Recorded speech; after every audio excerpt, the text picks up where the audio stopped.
Alright, we took the flapper off. If your flapper looks like this, it's definitely leaking.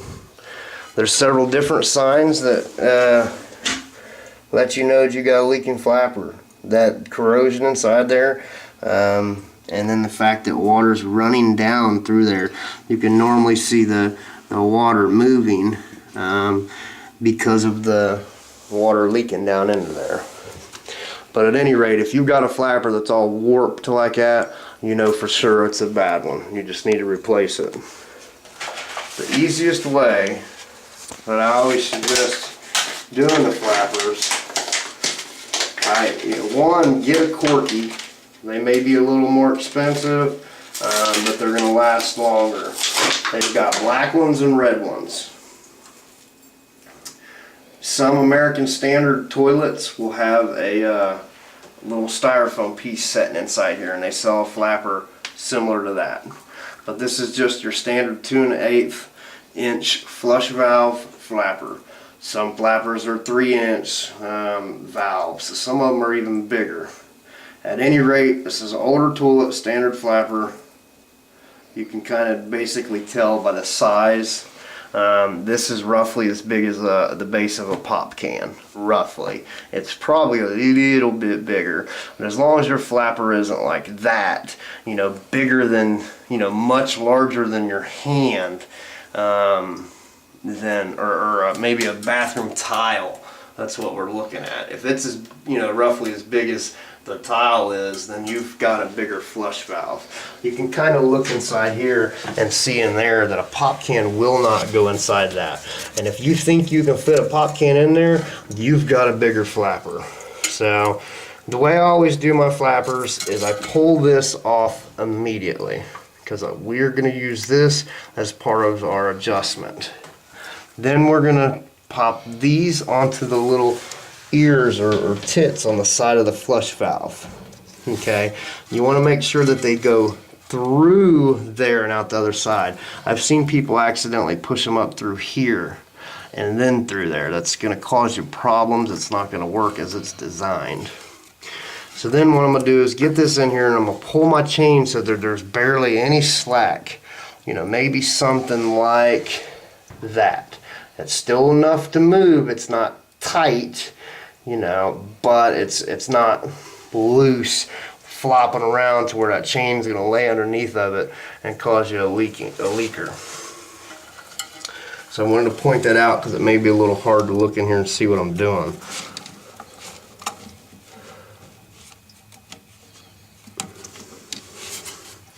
Make sure nothing's in the way of the flapper. I was making sure this side wasn't hitting the tank, otherwise we were going to have to cut it. So at any rate, I'm pulling my slack up on my chain. Then I'm going to size it up by putting this on there. And then look at roughly where does it hit? How many links down does it hit? So right there I believe feels comfortable. So I'm going to pull it up. That one, and just for good measure, we're going to have, on this one we're going to go up one. Pull through, bam. And then since I was holding it in the middle, that's where I'm going to put it on. That's too much slack on the flapper. I've got too much chain. Would that work? Yeah, more than likely it would. But that's entirely too much. So we're going to pull it back out again and readjust that. I'm going to go ahead and go down probably three rings. Again, go back to the middle. Oh, that's too tight. There's no, it looks like there's slack, but it's not setting all the way down. See how it moves when I press on it? So I would say we can go back one more.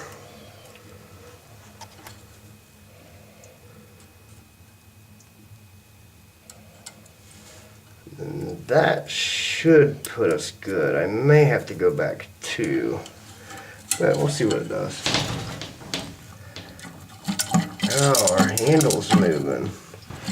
Look over here at this handle, because it was good, but see, someone hits it real hard and flushes the toilet and that whole thing's moving. So then these are backwards threads, so you would think it would be that way to tighten it up. It's not.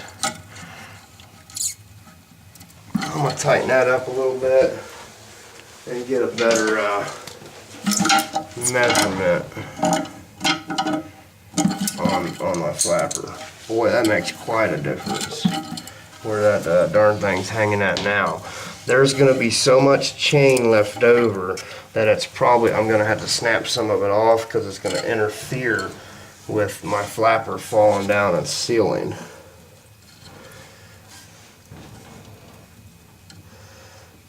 So let me go to here.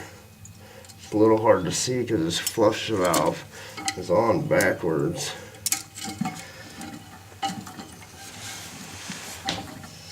God, that's still a lot of slack.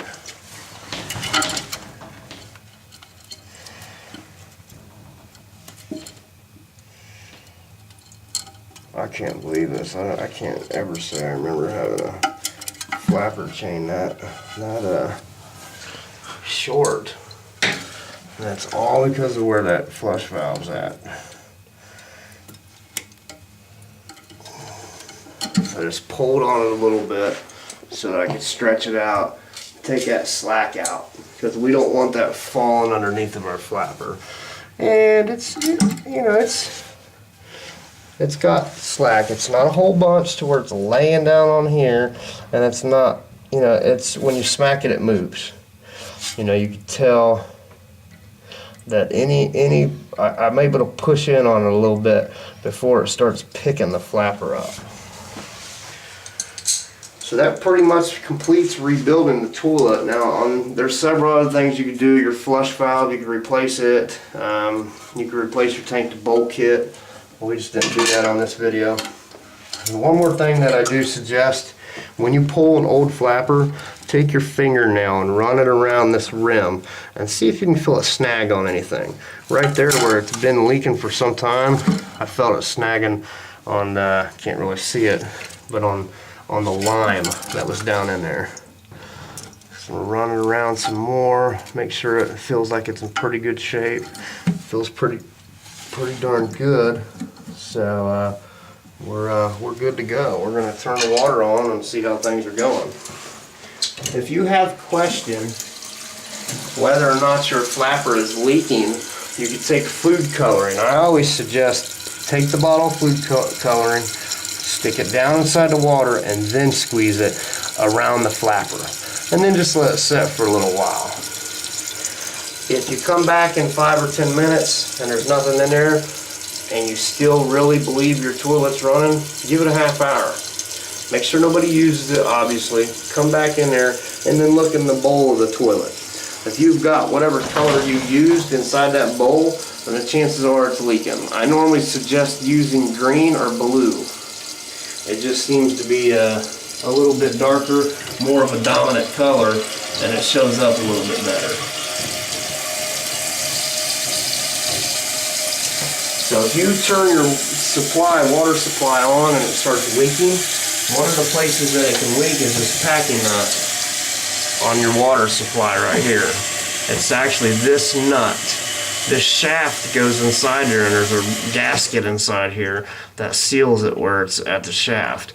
So if it starts dripping from right there, then the chances are you're either going to have to rebuild it or you're going to have to tighten it up. So you just take it. Phew, this one's snug.